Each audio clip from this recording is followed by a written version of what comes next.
የኦሮሚያና የማዕከላዊ ክልሎች ውስጥ የሚገኙ የምስራቅ ሸዋ የሃላባና የስልጤ ዞኖች የሚያገናኝ ነው። ይህ የቡልቡላ አላጌ ባሮሚቶ የመንገድ ፕሮጀክቱ 38.8 ኪሎ ሜትር ርዝመት ያለው ሲሆን ከዚህ ቀደም የመንገድ እጦት ማህበረሰቡ እንዳይገናኝ ከማድረጉም በዘለለ ከዞኖቹ የሚገኘው የግብርና ምርቶች ከአንዱ ወደ ሌላው ለማድረስ ትልቅ ፈተና ነበር። ፒስታ ነበረ። ይሄ ፒስታ ከባድ እንግልት የነበረበት ፒስታ ነው።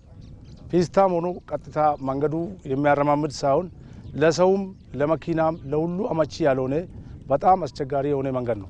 ይህ ህዝብ ጤና ጣቢያ መድረስ አልቻለም። ሆስፒታሎች ወደ አዋሳ ነው ያሉት፣ ወደ ኩየራ ነው ያሉት። ከዚህ ዙዋይ ነው የምንሄደው። ሆስፒታል የለም።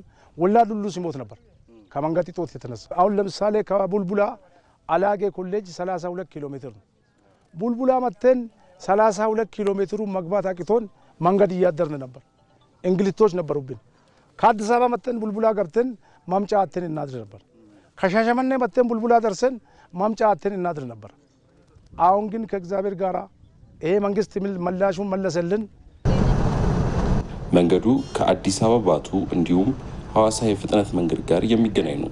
የፕሮጀክቱ ስራ አስኪያጅ ኢንጂነር ማዕረግ ለገሰ የአስፋልት መንገዱ በገጠር የ7 ሜትር ስፋት በከተማ ደግሞ የ14 ሜትር ስፋት ሲኖረው አሁን ላይ ጥቃቅን ስራዎች ብቻ የቀሩት ስለመሆኑ ተናግረዋል። ፕሮጀክቱ አሁን ተጠናቆ ለትራፊክ ክፍት ሆኗል። የቀረን ጥቃቅን የፍሳሽ ቱቦዎች የክዳን ስራና የእግረኛ መንገድ ስራ የእግረኛ ከተማ ሴክሽን ላይ ያለ የእግረኛ መንገድ ስራ ነው እንጂ ሙሉ በሙሉ ተጠናቆ ለትራፊክ ክፍት ሆኗል።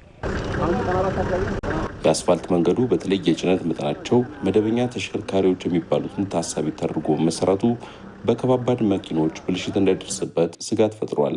ነገር ግን ፕሮጀክቱ የሚያስፈልገው ጥራትና ቁጥጥር ተደርጎበት ለመጠናቀቅ እየበቃ እንደሆነ ተመላክቷል። ከቁጥጥር ጋር የተገናኘ ጉዳይ የአማካሪ መሐንዲሱ አስፈላጊ የሆኑ የኳሊቲ አሹራንስ ማኑዋሎች እና የኢራ የዲዛይንና ኮንስትራክሽን ማኑዋሎችን ሪፈር በማድረግ አስፈላጊውን ከኳሊቲ ጋር የተገናኙ የቁጥጥር ስራዎች ይሰራል። የቡልቡላ አላጌ ባራሚቶ መንገድ በ878 ሚሊዮን ብር የተገነባ ሲሆን አሁን ላይ 95 በመቶ ተጠናቋል።